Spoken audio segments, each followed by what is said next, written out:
Good day.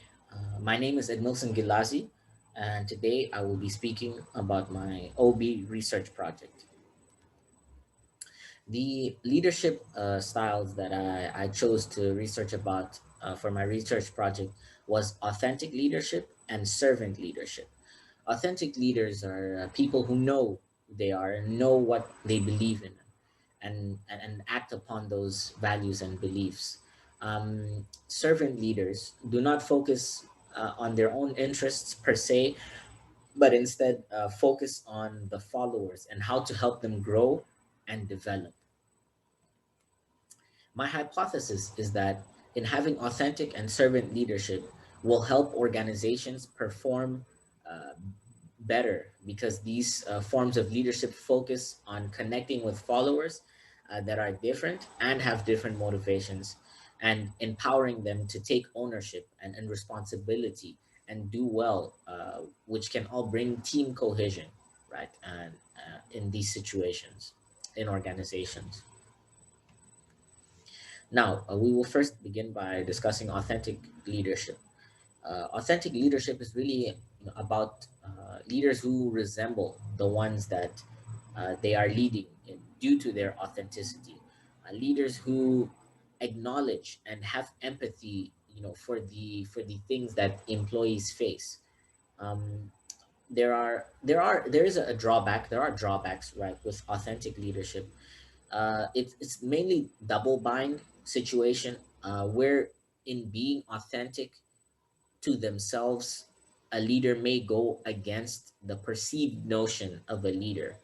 Whereas in being less authentic, a leader could be going for the perceived notion of a leader, but it may shine a negative light upon them because they are being less authentic. It's a double bind situation.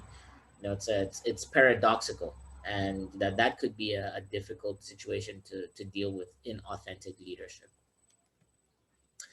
Authentic leadership, a key component of authentic leadership is the hardships that leaders go through.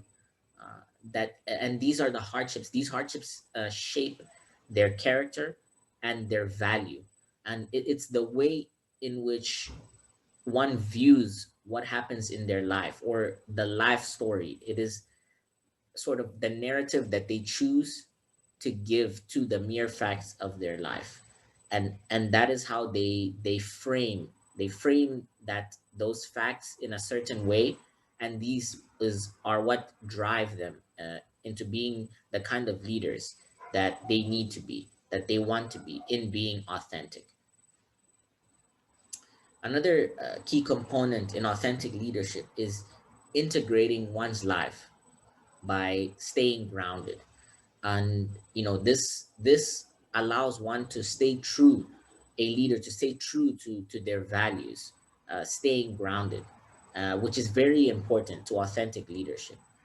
Staying grounded, really, it's just about making sure to connect family, work, and community amongst other things that are part of one's life in order to remain consistent, in order to have a consistent character throughout. And this will allow a leader to be an authentic leader. Not perfect, but authentic to the best of his capability, his or her capability. Motivations are a key component in any type of leadership, really, especially in authentic leadership. There are intrinsic motivations. Motivations can be intrinsic, which means that they come from within a person, from within the leader. They're the personal things that drive them, the whatever they're passionate for, their personal beliefs. That's intrinsic. There can also be extrinsic motivation, and this is motivation that comes from the outside. So this could be that maybe the approval of a parent, or maybe just what society's expectations, or really what society deems as successful.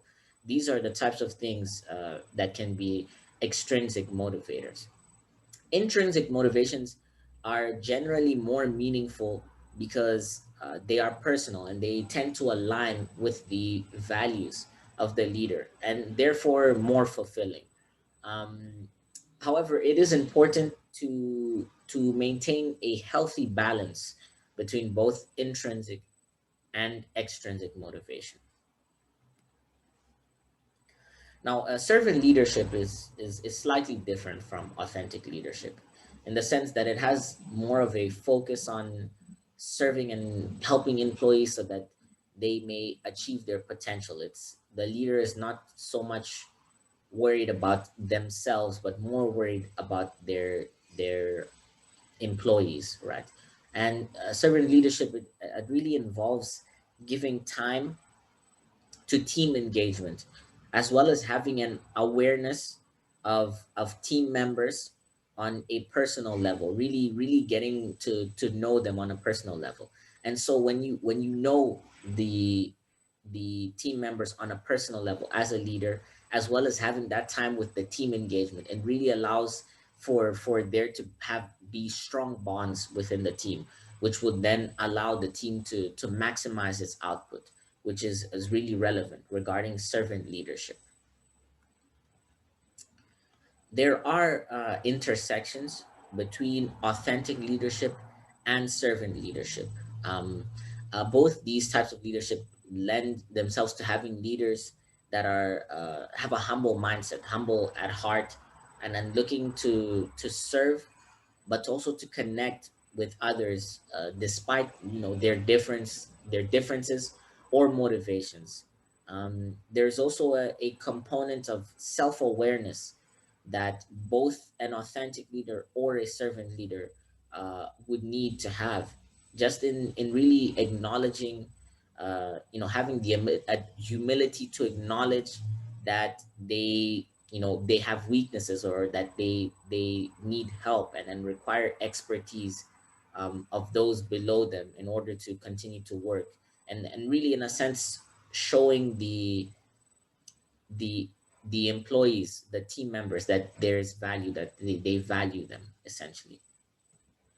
Another set of intersections that there can be between both leadership styles is really about sort of increasing the ownership, autonomy, and responsibility of the followers, of the team members. And this really can be done by asking the workers, how can they help them do their jobs better, and as well as creating an environment where workers can think of ideas without risking their jobs, because the workers are the ones that are literally working, right? And they've mastered a certain craft and they're working in a certain area. So it cannot hurt to create that space where they may have ideas, because they know what they're doing, and then these ideas can be tested safely, and without risking their jobs.